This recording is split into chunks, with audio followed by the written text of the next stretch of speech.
Les amis, bonjour à tous, vous êtes avec les Galactiques. Comme chaque semaine, on revient sur l'actualité sportive du week-end. On continue notre tour d'Europe en Angleterre. On va en parler avec Kylian Grain. Un point sur le derby mancunien, Chelsea qui continue de gagner. Et évidemment, le match entre les Reds qui se relance après la catastrophe de la semaine dernière. On en parle avec Kylian Grain. Salut Jules, salut tout le monde. Donc on va peut-être plutôt commencer sur Chelsea-Everton, sur la grosse victoire des Blues face aux hommes d'Ancelotti. Donc on pourrait croire qu'avec la compo de base, il y avait je crois 7 titulaires absents. Tu vois des Pedro qui reviennent sur la feuille de match, Giroud qui commence un peu à enchaîner. Le premier match de Gilmour en titulaire, le petit jeune de 18 ans qui a fait une grosse prestation. On pouvait s'attendre à un match plus compliqué, surtout après le nul d'Everton face à Man U. Et finalement, ils ont mis une grosse fessée aux joueurs d'Ancelotti. Ouais. Donc c'était assez sympa à voir offensivement, où ils se sont procurés vraiment beaucoup d'occasions. Tu as même eu un Willian qui, sur une saison un peu moyenne, là, fait un super match. Tu as eu Mount qui a mis un super but, qui a mis dans le vent Keane, un peu à la Bergkamp. Qu'est-ce que tu as eu? Tu as eu Giroud qui marque encore, donc ça va faire plaisir à Dédé, on pense à lui. Et surtout le gros match de Gilmour, j'en reparle encore, qui a été homme du match déjà la semaine dernière en Cup et qui là l'est encore aujourd'hui pour sa première titu. Donc gros match de Chelsea, même s'il faut quand même souligner la grosse faiblesse d'Everton, surtout d'un point de vue défensif, avec Holgate qui était vu un temps du côté de City, et là je pense qu'il n'est pas prêt d'arriver. Keane qui est lent, on se voit qu'il se fait quand même prendre derrière si j'ose dire, par Pedro, alors que c'est quand même, il commence à être un peu un vieux briscard. Il est sur la fin, l'Espagnol. Il est plus sur la fin que sur le début, donc c'est marrant, quoi. Tu te dis qu'il y a vraiment des gros problèmes, même si sur les côtés, tu as Digne qui, la saison dernière, était le meilleur joueur d'Everton, t'as Sidibé qui revient bien. C'est une équipe d'Everton qui va devoir se reconstruire malgré tout, même s'ils ont des super joueurs comme Calvert-Lewin en attaque ou encore Richarlison. Donc ensuite, on va parler de la victoire de Liverpool. On s'y habituait plus, ça faisait quelques temps qu'ils gagnaient plus. Et une victoire sans, on va pas dire dans la douleur, mais bon, sans briller. Voilà, sans briller non plus, contre une petite équipe de Bournemouth qui a été bon en contre quand même.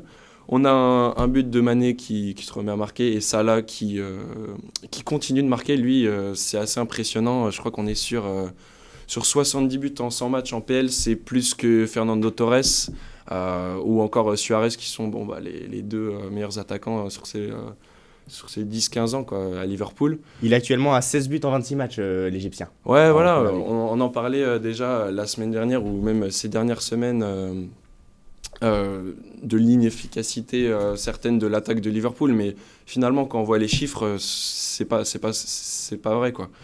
Salah, c'est quoi, je crois que c'est sa 3e saison à plus de 20 buts. La dernière fois, c'était Michael Owen, en début de la décennie, en 2000-2001, qui faisait sur 3 saisons consécutives. On est quand même sur un grand attaquant qui commence à durer. On l'avait dit, on pensait que ça allait être un homme d'une saison, où il te fait une saison stratosphérique à 33 buts, je crois, en PL. Et en fait, tu vois que sur la durée, il est vachement bon. Donc voilà, gros match de Salah, grosse saison de Salah, grosse saison de Liverpool. Tout va bien pour les Reds avant le match face à l'Atlético à Anfield. Un point sur le derby. Oui, le derby quand même. Ce derby qu'on attendait tous, pas que les supporters mancuniens, mais tous les fans de PL et tous les fans de foot en général, je pense. Donc on est sur une victoire 2-0 de Man U face aux hommes de Guardiola, face à City. City qui perd déjà, je crois, leur 7e match de la saison. C'est plus que les 2 saisons dernières réunies en PL, donc c'est assez énorme. Solskjaer qui gagne 3 fois contre Guardiola aussi cette saison, donc c'est beaucoup. Guardiola, c'est la première fois depuis qu'il... Ouais. Je pense que tu voulais en parler, c'est la première fois depuis qu'il est entraîneur qu'il perd 7 matchs en une saison. C'est énorme, oui. C'est une première désillusion pour l'entraîneur espagnol. Oui, exactement, mais on le voit, de toute manière, ils étaient en manque de créativité pendant tout le match, où ils t'ont mis un Sterling qui s'est fait bouffer comme à l'aller par Van Bissaka, qui fait un super match. Il a fait un match exceptionnel, tant défensivement qu'offensivement. À un moment donné, on a vu un double contact pour entrer dans la surface de réparation. J'ai fini sur les genoux. Non, mais c'était magnifique. ouais, mais en fait ce qui est bien avec ce joueur, c'est qu'on n'a pas arrêté de louer ses qualités défensives, ce qui est plutôt rare pour un latéral aujourd'hui à notre époque où ils sont plus portés vers l'attaque comme un Hakimi ou plein d'autres. Alexander Arnold, par exemple. Oui, voilà, Alexander Arnold qui est vraiment le maître à jouer à Liverpool, qui joue presque en 10, finalement, ça paraît fou alors qu'il est sur un côté. Et puis là, tu as Wan-Bissaka qui est imprenable sur son côté droit. Au match aller, il avait bouffé Sterling. Au match retour, c'est pareil. Même Mahrez, quand il rentre, il te fait des super dribbles. Mais quand il va sur le côté de Wan-Bissaka, ça passe pas. Et offensivement, comme tu l'as dit, il commence vraiment à être sacrément bon. Donc, ouais, gros match de Wan-Bissaka, mais c'est pas le seul. Hein. Tu as eu Martial qui marque, comme à l'aller d'ailleurs, face à City. Martial, d'ailleurs, a marqué sur les trois victoires de Manchester United contre City cette saison. Il a marqué durant les 3 matchs, mais j'ai un droit de réserve, on va dire, sur Anthony Martial, dans le sens où je trouve qu'il en garde énormément sous le pied. Je le trouve jamais à fond. Ah, mais c'est ça qui est assez phénoménal avec ce joueur, c'est que il te fait une saison à quoi là, plus de 10 buts en PL, 15 buts toutes compétitions confondues, presque en trottinant quoi.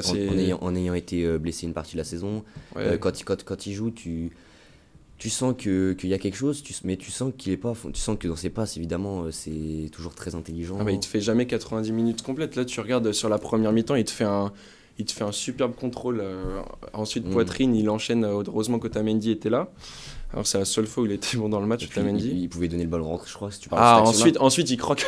Il croque sur l'action où il devait le donner à Bruno Fernandes. Il frappe, mais 5 minutes après, il te met un super but sur la louche.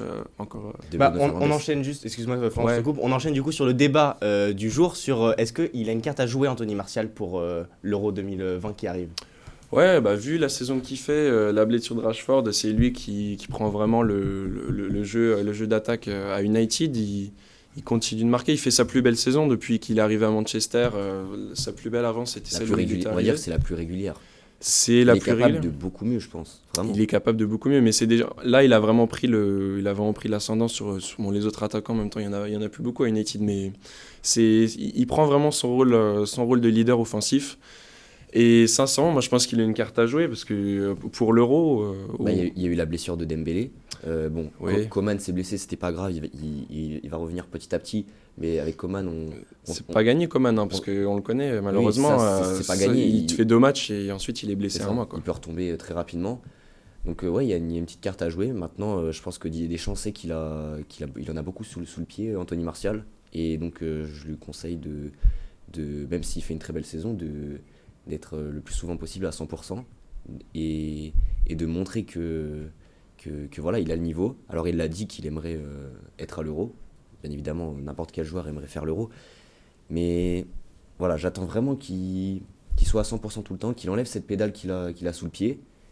Et il pourra vraiment faire des merveilles, je pense. Ouais, surtout Bah, qu'il juste a United qui est à 5 points pardon, de Leicester qui sont 3e au classement. Est-ce que l'impact au niveau du classement, si United finit dans les peut-être 4-3 premiers, est-ce que ça peut influencer le choix de Deschamps à ton avis?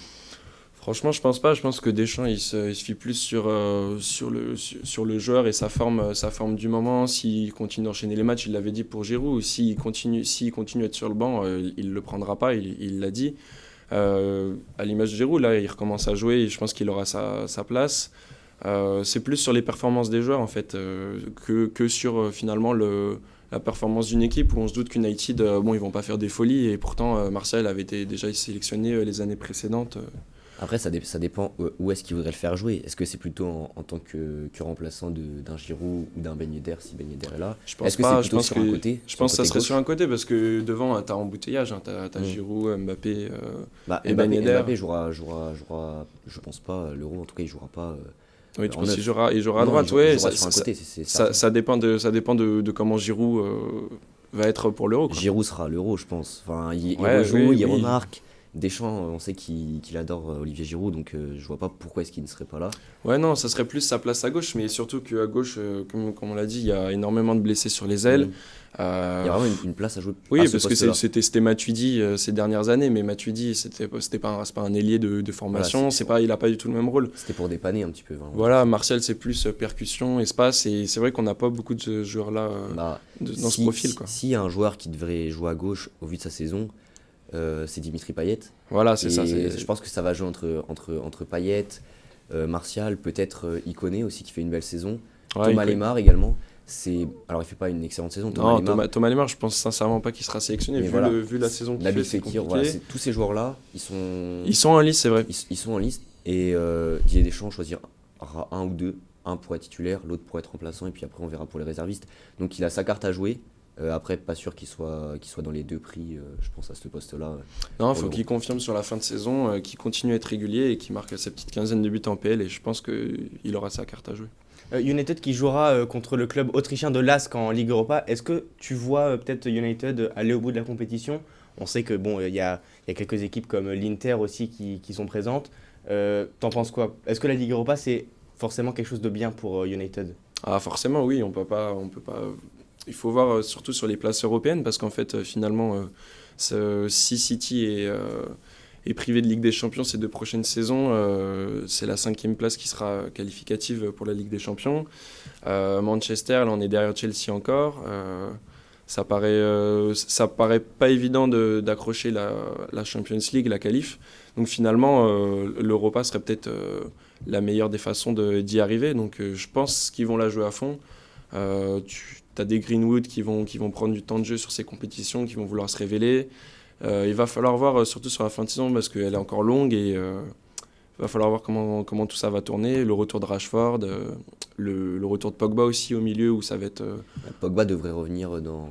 Bon, il devrait revenir, mais ça fait un mois qu'on Oui. dit, voire même 2, qu'on dit qu'il va revenir et pour Ça. l'instant il s'entraîne donc on ne sait pas trop. Mais c'est intéressant de voir comment l'entraîneur évolue, norvégien aussi. il va... Pardon? Comment il évolue aussi le français? Ah bah oui, c'est ça, ça va être sympa à voir parce que t'as Fred et Matic qui sont au milieu et qui assurent une solidité Bruno défensive. Fernandes aussi, lui Et a voilà, pris sa place. exactement, qui permettent à Bruno Fernandes d'être plus libre. D'ailleurs, ce pour milieu-là servir devant. a été très très bon contre City hier. Notamment Fred a fait un super match. Ah, il a fait un super match, ouais. Matic qui retrouve des cannes, on pensait pas, mais... Moi, je Ouais, doutais pas trop sur Matic. Mais Pogba, il va falloir qu'il se refasse sa place parce qu'il n'a pas joué depuis longtemps. Donc même si c'est un très grand joueur, une très grande star, va falloir qu'il se refasse sa place. Je me fais pas trop de soucis s'il retrouve le niveau. Mais Ouais, mais le devant problème lui, il y a c'est ça, des c'est bons que comme tu le dis, Fred et Matic, ils sont super bons depuis quelques matchs. ils méritent de jouer. Ils assurent une solidité défensive assez forte. Sur les 10 derniers matchs de Manchester, c'est 8 victoires et 2 nuls. Enfin, il y a aucune défaite. Il y a pas mal de clean sheet aussi. Mettre Pogba, c'est aussi de se priver finalement peut-être d'un Bruno Fernandes plus libre. Et donc ou alors, à l'inverse, d'avoir plus d'espace derrière et de pouvoir se prendre Donc pour toi, tu penses peut-être que le retour de Paul Pogba, ça serait mettre une épine dans le pied à Solskjaer? Bon, après, c'est une bonne épine. Hein. C'est des questions un peu de luxe. Quoi. Quand tu as un Pogba sur Oui. le banc et que tu veux le mettre dans ta compo, c'est clair. C'est Voilà, toujours c'est- plus intéressant. Merci beaucoup les gars. On a fini sur le tour en Angleterre. Prochaine émission, on parlera de la Bundesliga avec Florian Barré.